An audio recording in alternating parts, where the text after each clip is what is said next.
you're in the loop with OSG because obviously, as Wakuni said, you're an innovator and you're someone who's also similarly championing the issue and really trying to innovate within, or I would even say beyond the system. So tell us about OSG, obviously tell us about you, but what are you guys working on that's so important right now? Well, the essence of OSG is about youth empowerment, right? And utilizing our network of school leaders, principals across the country in being able to achieve that. So as a former school leader myself, I realized the importance of creating that narrative that, principals don't have to be tight, they don't have to be unapproachable, they can have swag. Yeah. They can wear fitted hats, they could wear, nice gear, they can wear sneakers and still be a great leader. So when I was a principal,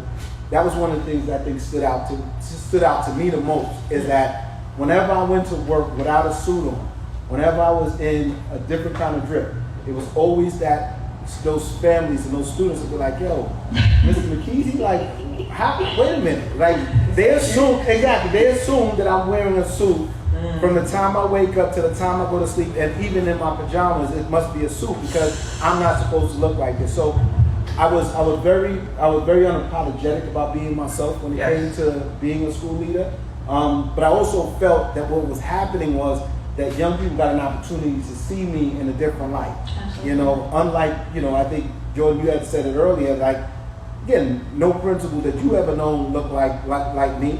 And so I want to give kids the opportunity to choose this profession and feel like they don't have to lose themselves and lose their identity, that they can still be swagged out and they can still, have those things that they want in life and be themselves. So as a school leader, that's kind of like that biggest thing. And I'm surrounded now as a consultant that works with principals all across the country with swagged out people just like myself. So it was great to form this coalition called, All School Ground, OSG as we call ourselves. But it was really important for me to put this crew together so that our young people and aspiring leaders can actually see what's really happening in education, because it's definitely not what y'all think it is. It's different, and one of the things that I think that Jordan and I have talked about offline is that there is such a dearth of black men within education. And like you said, especially within urban settings, you just do not see people that look like you within those spaces. Tell us about your journey starting as even a teacher and working your way up to principalship.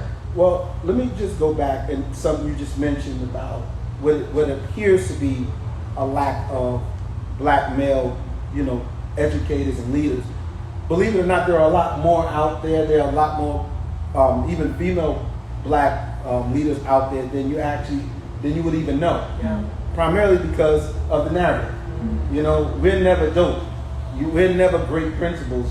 We're the principals who occasionally will get a spotlight on a news broadcast because of something we did. But that's what those people do every day. So I want to make this clear that when you talk about educational leadership and you talk about black educators and black excellence, it's a lot more prevalent than people think it is. It's just not as visible.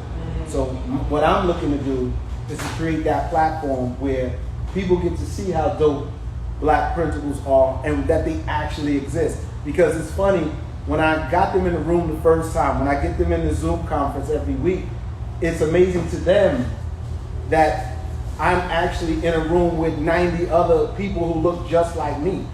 And so that goes to show that even they are unaware of really what's out there.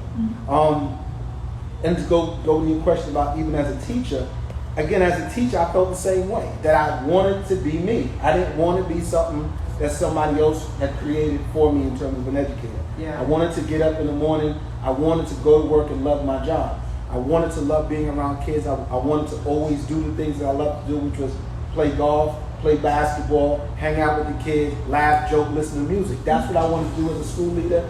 That's what I wanted to do as a teacher. So it was paramount that I didn't lose my identity.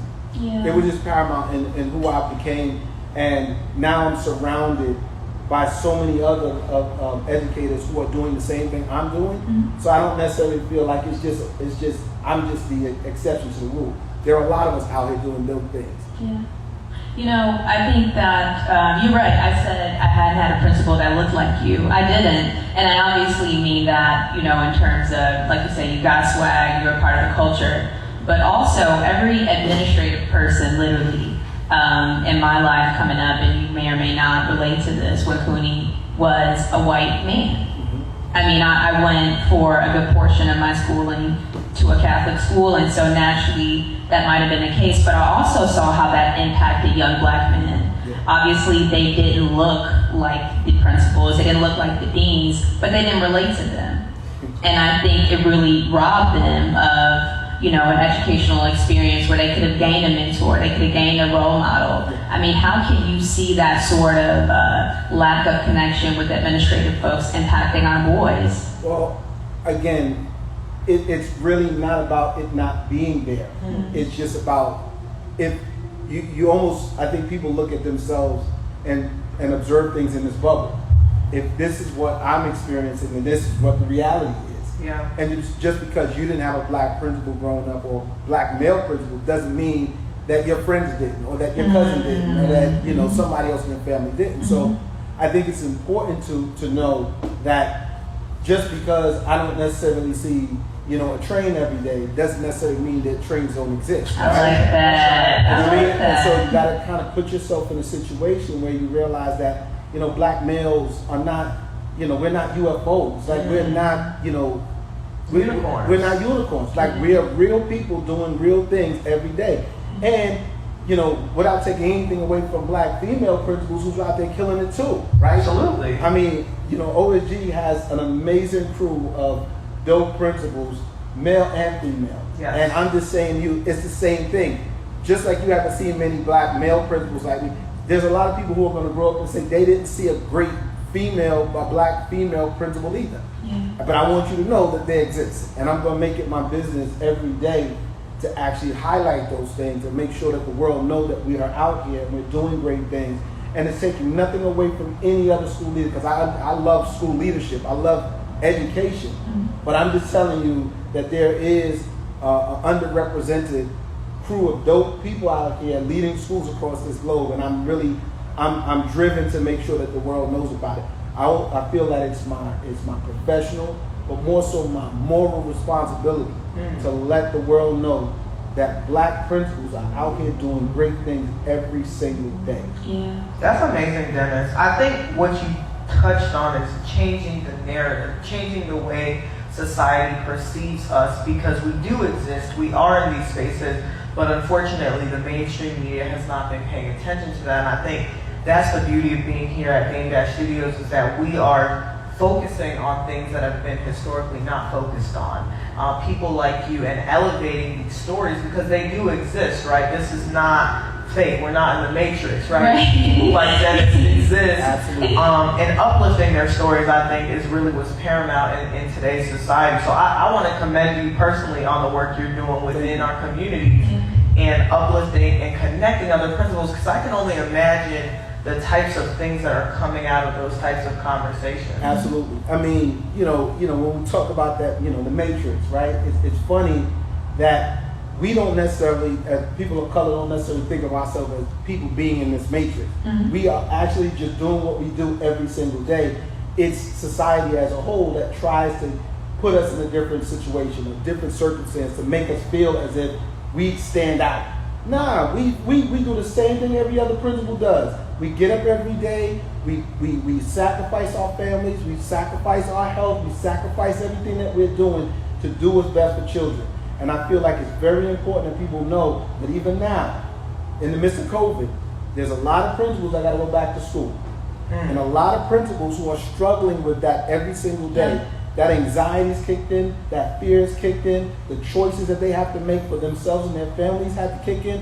And all I'm saying is, the reason why it may hit a black educator a little bit harder, because we don't always have that inheritance. We don't always have that backing, that financial backing for us to make the decision to just say, I'm not going. Yeah. You know, and I think what Dame has always kind of pushed them to think about was, okay, so what are we going to do about it? Like, if something happens again a year from now, another catastrophe happens, are you more prepared next year than you are this year? That's right. So the whole concept of this is, I'm also pushing principals to think about things as entrepreneurs and be able to push themselves to think outside of the job, right? Because I ran the gamut when it came to education. But now I'm a business owner, I'm an entrepreneur. I've changed the narrative. I let people understand that, they call, say, yo, D, come out to Wyoming. There's, the situation I want us to deal with Kanye. I don't have to ask nobody nothing. That's Say right. that. I don't have to put in no time slips asking, can I take the day off and stuff like that. Same thing with this. I spoke to Dame Sunday, told Dame I was gonna come out here for a couple of days. One day, you know what I'm saying? I'm out here with him for 2 days, going back home. I don't have to check in with nobody. And I don't mean it in a sense that it's wrong to have a job. I'm just saying, if that's your only means of building a legacy, you're already behind the 8 ball. So I definitely think that this conversation is necessary, because I also want black leaders out there who don't necessarily have the comfortability of deciding that they don't have to go back to work. I want them to think about, well, if another catastrophe happens next year, are you more prepared? Yeah. That's pivotal. I want to take the time to kind of talk about you in terms of, you touched on something. What did life after Principleship look like for you specifically? And what are you reimagining that to look like for other principals? Yeah, well, when I was a school leader of a very successful charter school in Harlem, we would have... Shout out to y'all. Yes, shout out. They're kind of notorious. He's being humble right now. Yeah. So what stood out to me most when I was a principal is that we would have people from all across the globe come in and sit down with me and a few of my colleagues at the organization, asking us, what exactly can we do? What can we take back to Green Bay, Wisconsin? What can we take back to Tampa, Florida? What can we take back to Africa? What can we take back to the places that we want to replicate what you've done? So what happened was, we became the model of excellence when it came to education. Wow. And moving that agenda was really important to me. And I felt like after leaving principalship, okay, where I had dozens, if not hundreds of people visiting us on an ongoing basis, asking us about how we did what we did, now I'm going out to them. So leaving principalship, it was an organic move into the work as a consultant, because I was doing it then, but I was a principal at the same time. So leaving the job as a principal to now, run several businesses now, it's really important for me to let people know that I had the plan before I even left principalship. I started my first, exactly. I started my first company, which is In Our Best Interest LLC, which is my consulting company. I started that while I was a principal, and oddly enough, I sat on it for about a year. But I knew that when I left out of there, I probably wasn't going to work for nobody else again. I had enough confidence in my ability. I had enough confidence in my track record that I felt that I could continue to do this work and support school leaders across the country. So leaving principalship, I already had in my mind I was getting ready to do. And so all of my principals now that I speak to, that's the whole thing too. I want you all to have your business. I want you to have those things available to you, that if you decide you want to leave, okay, leave. But now you got businesses behind you, got books behind you, got movies behind you. You have all those things that can make you rich. That would basically, I had a conversation with some young people the other day, and I tell people this, especially young people, enjoy what you do, but make a lot of money doing it. That's right. Because it almost feels like we make, especially young black children, feel that it's wrong to want to be rich, or that money don't grow on trees, right? So what are you basically saying to that young person? That I have to work hard every single day in order to become wealthy, and that's really not the truth. It's actually being able to work at the things that you love, being able to put the time and effort into it, and then continue to build that empire. And that's the conversation that I have with people all the time. Like, stop assuming that wanting to be rich is a bad thing. Like, it's not. Like, I still love kids just as much as I did when I was a principal. And you don't have to struggle to do that. Absolutely. I refuse to. I think we predestined the black psyche of a child to struggle. Like, you have to have a 9 to 5. And for me, that's a predestination for failure, because I'm like, man, what I look at as success is being able to send past that. A 9 to 5 is great, but what else? And I think a lot of people, especially within the educational profession, it's often looked at as such a noble profession because we know teachers may not make a ton of money. Principals make more, but we know that in the educational space, people may not make a lot of money. But what's so wrong with being your own business owner and still pouring back into the field of education? But again, it's me saying that for those who've been doing it, keep doing it. Yeah. Those who didn't do it, I'm just telling you, start doing it. Because right now, education and the profession that we grew to love is changing right before our eyes. Yes. And tomorrow isn't guaranteed to any one of us. And I think we've got to begin to put things in motion that sets up our future and the future for our families as well. So I am saying to principals out there, to educators out there, to school leaders out there, think about what's next. And I don't mean a year from now, I'm talking about right now, what's next for you. And you may not have much longer to think about that because education as we see it is changing. Kids aren't going to school. They're not going to physical buildings anymore. Yeah. Or they're doing it in very, short numbers, small numbers. So that means as a principal, we got to say to ourselves, our numbers are going to go, our enrollment is going to go down, which means our budgets are going to be decreased.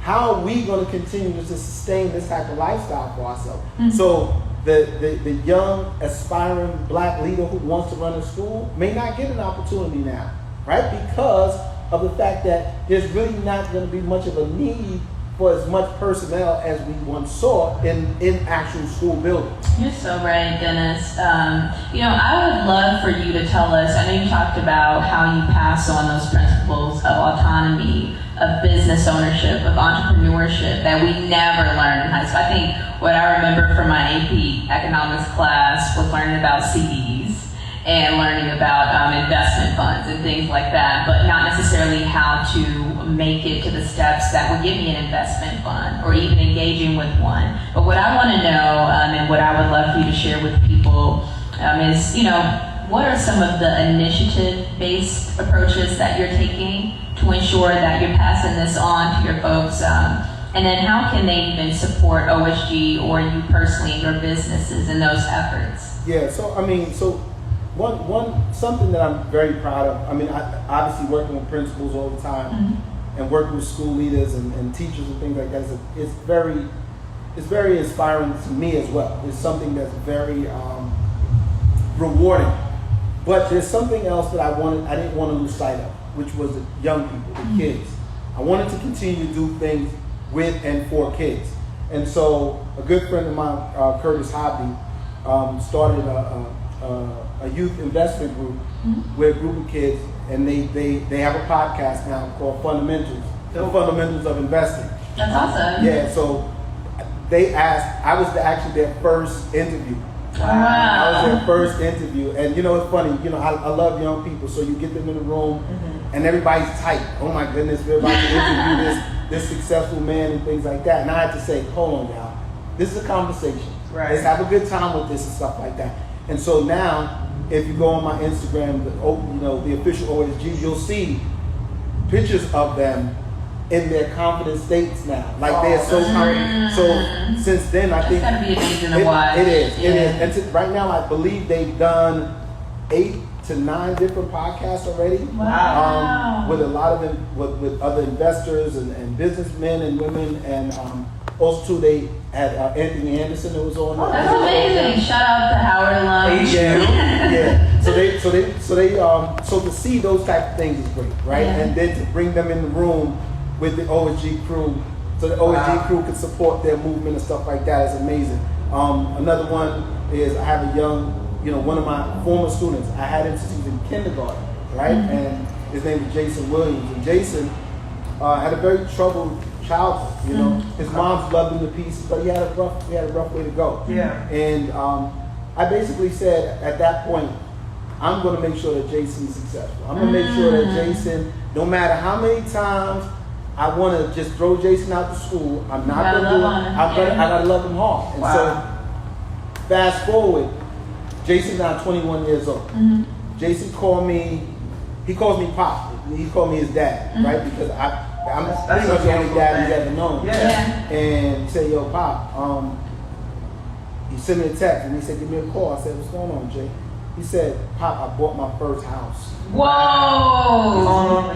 That's awesome. 21 years old, he bought his first home. And he then hit me up last week and said, Pop, guess what? I got my second house. That's amazing. So he has 2 homes. That's a legacy. Exactly. He runs it, you know, he's into real estate right now, so he's doing amazing things. So that's another thing. And then something happened this morning. So I have, so I was doing little bits here and there with other kids throughout the country, but also throughout the globe. Mm-hmm. So I started something along with some colleagues of mine who from Scotland and the UK. Shout out to Jess and Rachel and Toya, Akbar Cook as well.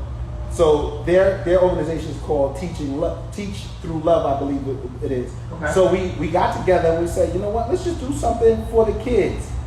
So now we turned it into TLOSG, Teaching Love OSG, All School Ground. So we had that's tough. It is. So we got kids from the UK, Scotland, Tanzania, and America together on Zoom conferences talking about leadership and leadership development and stuff like that. So the Tanzania crew, I got a chance to really meet them. Okay. And one of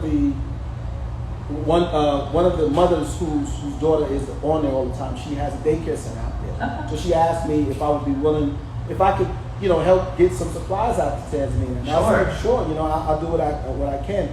And so she didn't, you know, for them, they'll take secondhand anything. And I'm saying, no, that's not excellence. Like, I'm going to send you new stuff. And so that went over real well. They posted on Instagram, the little kids using the materials that they bought, which was dope. That's heartwarming. And then she reached out to me last week and asked if I could help support.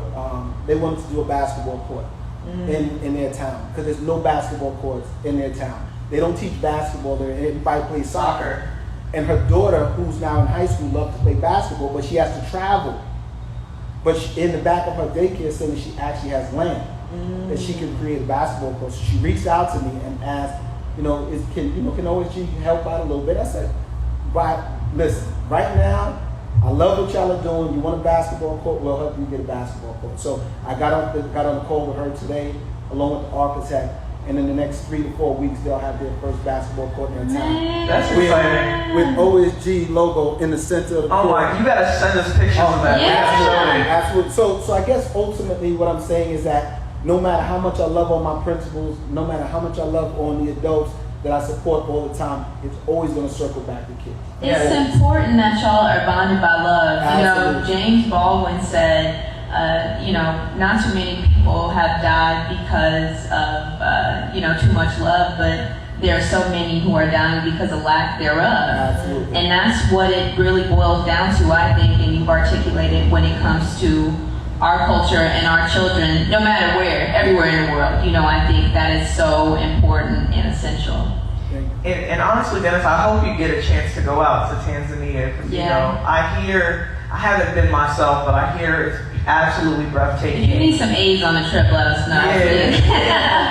We'll be the story. Right. She asked today, she was like, it would be so great if you could come out here and things like that for the ribbon cutting. And I said, well, even if we do Zoom for now, that's fine. But I will eventually get out there. Yes. OSG will eventually get out there and represent, for those who actually love kids. Because I can tell you this: if I approached a dozen principals, 100 principals, thousands of principals, asked them would they do the same thing, 100% of them would say yes, I'll do it. Yeah. So I don't think of myself as somebody who's doing something that principals don't do. I just feel like I'm in a position to be able to tell them and to tell the narrative of, if y'all haven't checked out your black leaders that run in these schools, now is the time because they're doing some dope things. Sure. And now I'm going to make it my business to create that narrative that black educators and black leaders, principals in particular, are dope beyond dope. That's amazing. I have one last question. Sure. I always like to tie things back to politics.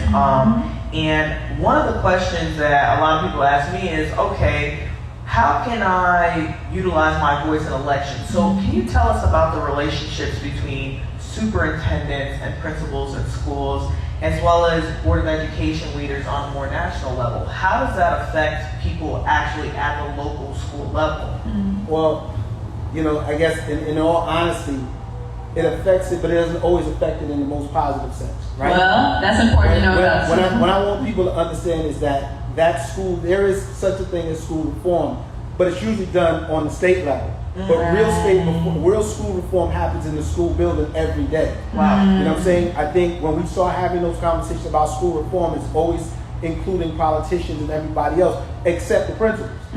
So if we're talking about school reform and the things that need to change in communities, you don't need to look no further than the school leaders. And I think we need to bring them to the table more frequently about decisions that have to be made for education, educators, and for young people. Those decisions, and again, it's the higher you go, the less involved you become with kids. And so you end up making decisions based on theory or based on, what you think is the appropriate data to use, when in all actuality, all you have to do is go to the school. All you got to do is look at the community. If you see that kids are struggling with, basic standards, the reality of it is that that's not necessarily going to be fixed on a state level. You talk to the principal and give them the correct amount of money to actually bring the programs, the supplementary materials into the building so that the kids can achieve those things. So I think, I don't go too high when it comes to discussing about politics, because I really believe that even now we got an election coming in the next month and a half, and I've heard very few of the candidates talk about what they're actually going to do with education. Unfortunately. And I'm saying but then everybody's telling you to go out and vote. I'm saying if I'm an educator and if that means something to me, I'm waiting for somebody to tell me. You want some real. I want some real. What's on the menu? Exactly. Yeah. And again, I don't want to just keep talking about, the unrest in the world, because the reality is that equality education is a great equalizer. And we got to say to ourselves that, right now, did we let the genie out the bottle and try now to put him back? Because when it stopped being about kids, when it stopped being about education, unfortunately we're lost. And right now we got a lot of work to do, a lot of catching up to do for us to say, that we're doing what's best for kids. Because right now, when you want to think about who's doing best for kids, you go into those schools, you see those principals, you see those teachers, you see those assistant principals, those guidance counselors, those custodians, everybody on the school level. If you want to see who genuinely loves kids, you ain't got to look no further than your local schools. Mic drop, honestly.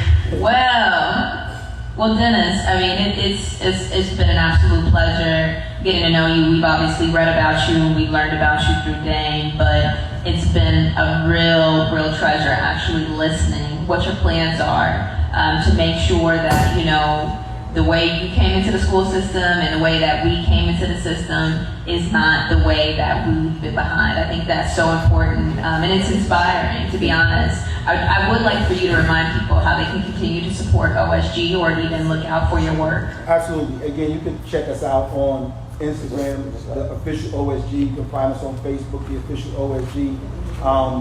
And again, all of my principals who follow me, follow them. And again, you'll see some amazing things there. So in terms of the support that you all give, again, just continue to support the work that we're doing on social media right now. And then we'll continue to, open up other opportunities for people to give and to support what we're doing. Thank you so much, Dennis. And y'all check out his gear. It's very I know, look at this. It's the original OSG. And so y'all make sure you guys find him. Why you don't be giving me my props?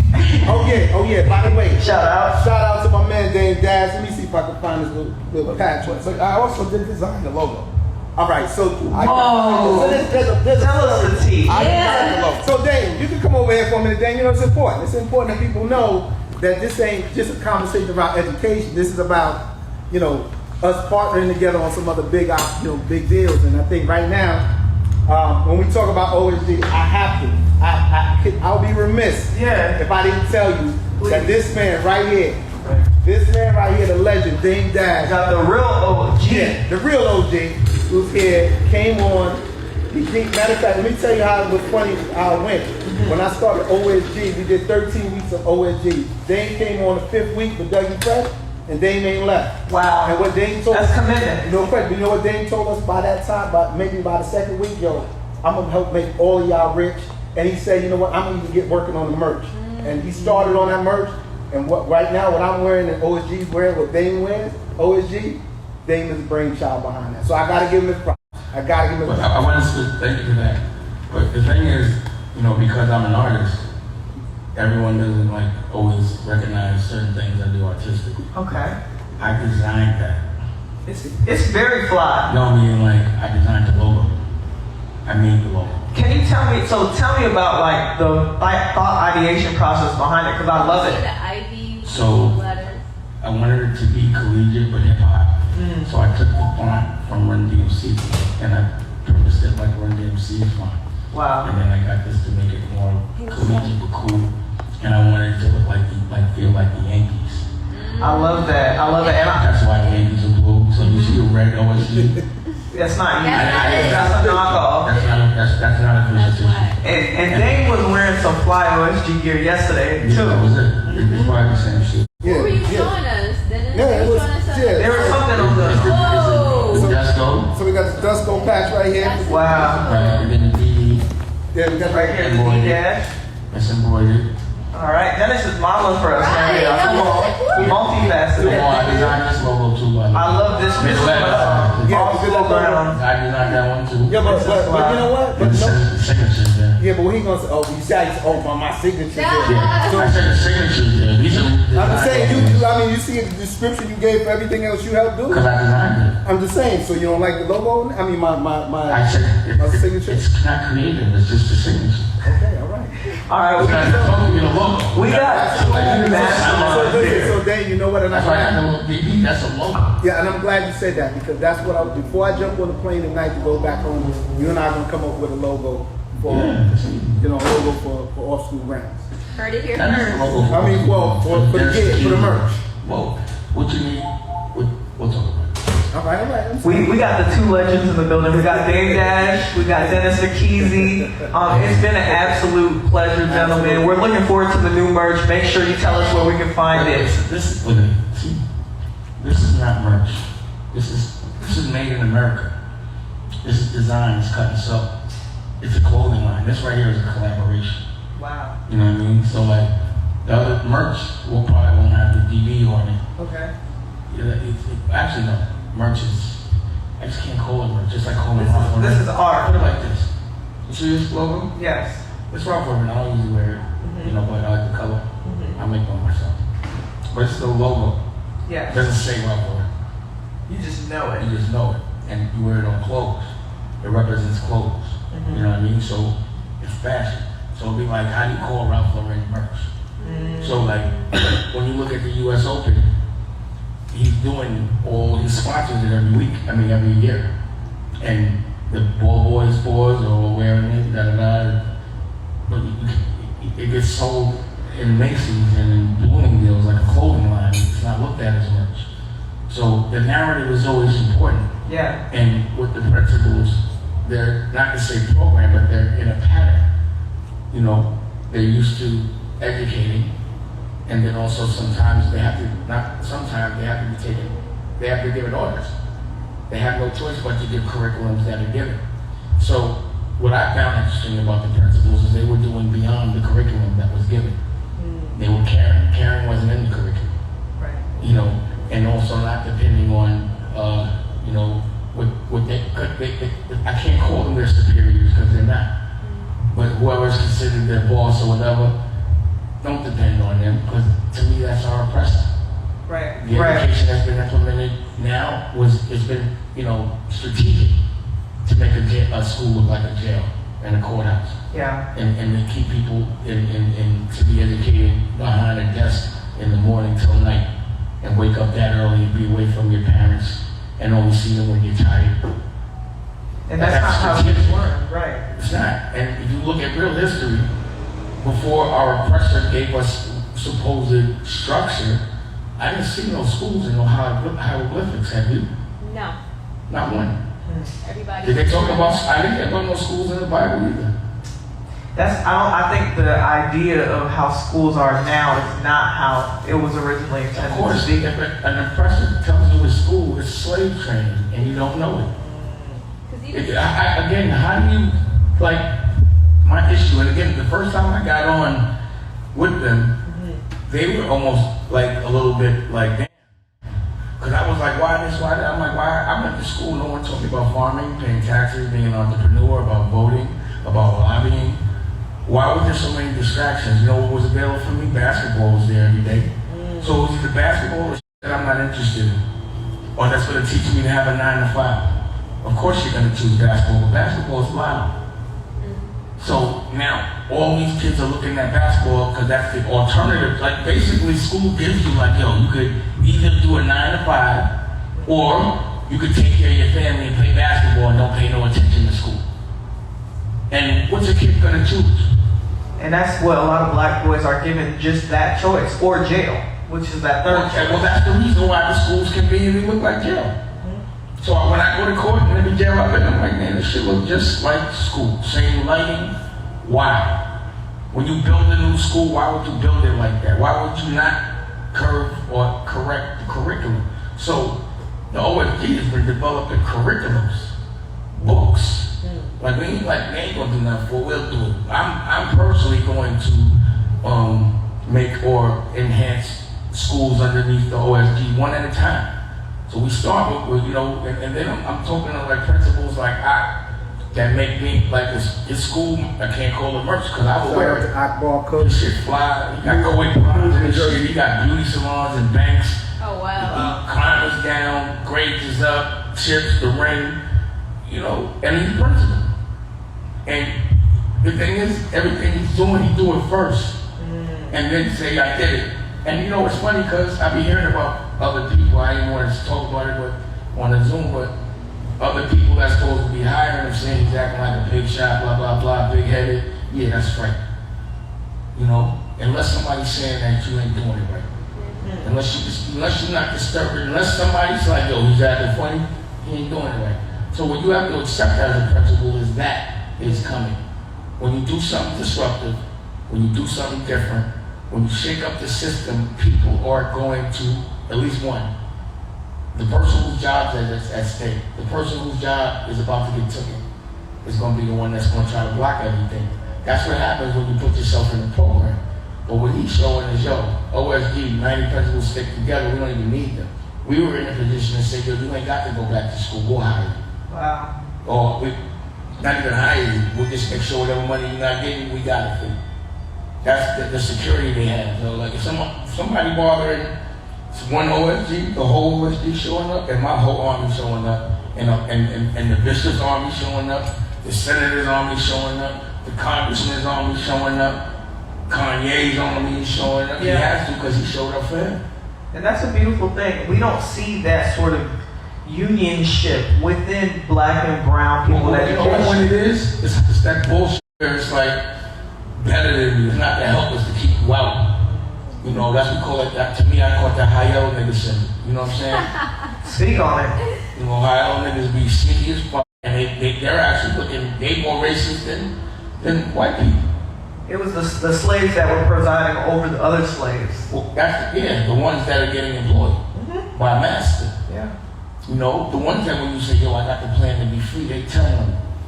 Because they don't want to. The Uncle Toms of the world. A lot of times in our interviews, we talk to people about running for office or how they feel people can make an impact. But I think what you just articulated is so powerful because that's better than running for office. Right. You don't have to be sold out by somebody's donation or contribution. You just take your whole community under your arm and make it what you think or what you absolutely know it should be. Well, all you have to know is how to get a law passed. That's what a lawmaker's supposed to do. Yeah, legislator.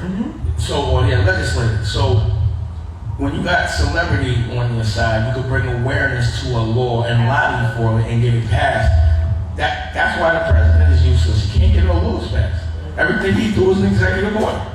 Because he don't know how to talk to the Senate or talk to Congress. And he can't get to the Senate without getting past Congress. So unless you even know how to talk to Congress or get a law passed or how to lobby, you're useless. Because at the end of the day, a president can't just say, yo, do this. He has to actually politic, talk, make whatever he wants famous, and has to do favors. It's a lot of shit in politics. politics. That's why I'm not in it. I get you. My politics is drop the bag. That's it.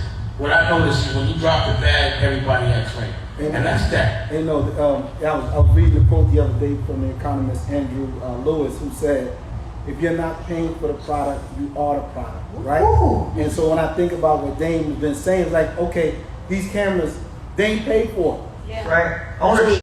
And so that's ultimately what it boils down to, is ownership. So everything here, nobody can come in here and snatch this from Dame. Nobody can shut down his production. No one can tell him he can't shoot and shoot movies and shows and things like that. Why? Because he bought that product. And ultimately, there's a lot of people who will try to dispute that. But go and think about it. If you don't own it, they own you. No, you're absolutely right. Especially if you're a person of color, especially if you're a black person. So I have a question, Dane, while we have you here. I know you're working on building some schools. Between the two of you, what is going to be different about the architecture of the school? How the teachers dress, how the principals dress? Because you guys both mentioned that has a lot to do with how the students learn. So we were looking at a school in South Carolina. We were going to make it a country club. Because in South Carolina, that's ultimately, when you get money, that's where you live, in a country club. That's where you want to go. So we wanted it on some water. We're gonna have studios, places to sew, places to paint. We're gonna have farms. It's music, food. We were like, if we can, because a lot of times, a lot of people go to school to get away from their homes. Yeah. That's their escape. And having a place for lodging. If there's ever another pandemic, or digital, it's very important to understand how to educate people from the house. And that's the big issue right now that we're being pushed into quicker. But I always find the light in the dark, so I just feel like you said, the system's fucked up anyway. This is a great time to build a new one. And, even just being on the Zooms and talking to him, I learned that, a kid goes to school 8 hours a day, but only retains 45 minutes if he's lucky. Wow. And that means that classes could be shorter. They need to be. And then when you think about what the teaching was like, if you edited all the bullshit that you don't use, like I was at the table with my daughter, Tallulah, the other day, and I'm like, what math do you do? I'm like, algebra? She's like, yeah. I was like, you want to be an engineer? No. You're never going to use algebra again in your life. I know I have. In any business that I'm in, I'm not Elon Musk, you know what I'm saying? So I don't do algebra. So I just think that if there's like an interest, then maybe people should have a choice to take an algebra. Or like I know Latin, it prepares you for certain funding. I don't give a fuck about Latin. You know what I mean? I don't. So like if you could edit the things that aren't going to help you in life, like even with the history, like now that I know history, I'm like, I don't want to hear what you got to say. About Christopher Columbus, Thanksgiving, I don't want to hear none of that shit because it's racist. And it's all lies, most of it. Exactly, and it's racist. I'm excited to see OSG trying to get this going because it's not. Yeah, no, I'm saying we should have to, our schools especially, should have to stop abiding by rules that do not work for us, that were not built around us. I was just what you were saying. In high school, I took Mandarin Chinese. They talked about how that would be good for business for us. I don't speak Spanish. You know what I mean? Like I don't speak French. They wanted us to learn what you would speak in a business realm. Well, that would get you a job. Or that would get you a job. Right. And things that Dame and I talk about, and same thing with my business model, is that I'm not really trying to change the system, right? Because there are people within the system that don't want to change anyway. Mm-hmm. So I'm going to try to change the school, one school at a time. I'm going to change the system one school at a time. Right. So that means who really wants it is going to get it. And so when me and Dame have been talking about how to help, it's not necessarily about going out there and saying, let's just go build a whole bunch of schools. The reality is we got 90 to 100 principals that we see all the time that we can help do things within their school. They're struggling with some things, with things that they need. My thing is, well, then let's just go help them, right? Mm-hmm. We don't got to spend all that time fighting with a system that doesn't want to be changed. If one of our principals said, listen, you know what, I want a studio in my school. Currently, we're working on two to three different schools right now where we're putting audio and visual studios in their school all of them right now. But again, it's really the mindset of change it one school at a time. Like, forget the system. That take too long. That fight, I don't want that. I love what you said, because you're identifying people that already want that change and are at the top of their food chain in terms of they can actually implement that change. So you don't have to go re-explore. You already have someone there that's able to reimagine with you, and I think that's what we need. Yes. Governor. Can you like pet him or something? Thank you. Man, just walked in. Yeah. I see him. So, I mean, we kind of were ending this on a note, Dennis, of you telling us, Dame, obviously you telling us what OSG is doing. I know I like to hear from you that you're not all and only about the election. You guys have your own agenda. And I think it's just encouraging. I hope people look at this and feel a little bit less hopeless about trying to overtake the system, because as you just articulated, Dennis, that's a lost cause. It's not, it's beyond that. It really is kind of creating something. And that's Jordan, understand this. Young people know that. It's the adults, it's the older generation that's pushing that agenda on kids. Allow them to make their own decision.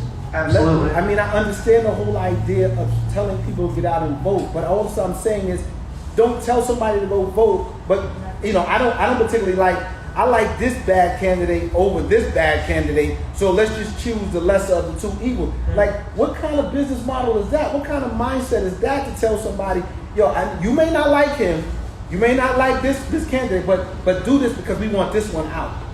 Like, I just feel like you just can't tell young people that. Have them come with a real agenda of what they're going to do to change the world, and then the young people can get out and vote. Forget this mindset of, just because, the election comes around, I got to get out there and vote that first Tuesday of November just because they told us to do it. And also people have to understand, everyone should definitely vote. But California and New York, no matter if I vote or not, we're not winning. It's the swing states. It's Florida and it's Pennsylvania. It's those states that we need to get in. That's what we need to get. And it's not really just kids. White women need to step up too this time. Absolutely. And I think what I'm saying, period. I'm not even going to sugarcoat.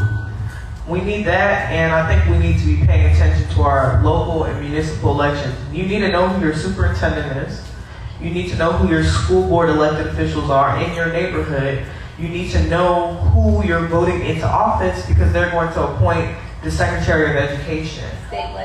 State legislators. All of these things matter on a micro level, and people aren't paying attention to that. With all those words, What they mean. if they don't know what that means, that was just, you know what I mean? So whoever knows what it means probably might even know all those things. The problem is that language and that vernacular has to become common. That needs to be the new gossip. That should be the new chat. That should be the new what's happening on the Breakfast Club. Is, damn, you see what they're doing on the law? Blah, blah, blah, blah, blah. Yeah. And that's actually what the whole purpose of what y'all supposed to be doing. You know what I mean? Like, y'all younger, and this generation is fighting this generation. I feel like everything I've been saying for the last 10 years just went to y'all. And I wasn't talking to nobody else but y'all because I was on the internet. And I was like, TV radio was for ducks. So I started to talk to other people. But that's the mark of a true legend, I think, is pouring back into the generation after them. And you've certainly done that, Dennis, you've done that, and y'all will continue to do that. And so we, as the next generation, thank you guys for kind of paving that path for us, seriously. Yeah, we lift y'all up 110%. And you're right, Damon. If people don't know how and why government functions, then they could give less of a damn. Our goal through politicking is absolutely to create a map that helps people understand when you go to vote, you're voting for an interest or you're voting for somebody that you believe in, but you should never just walk in for the hell of it, as you said, Dennis.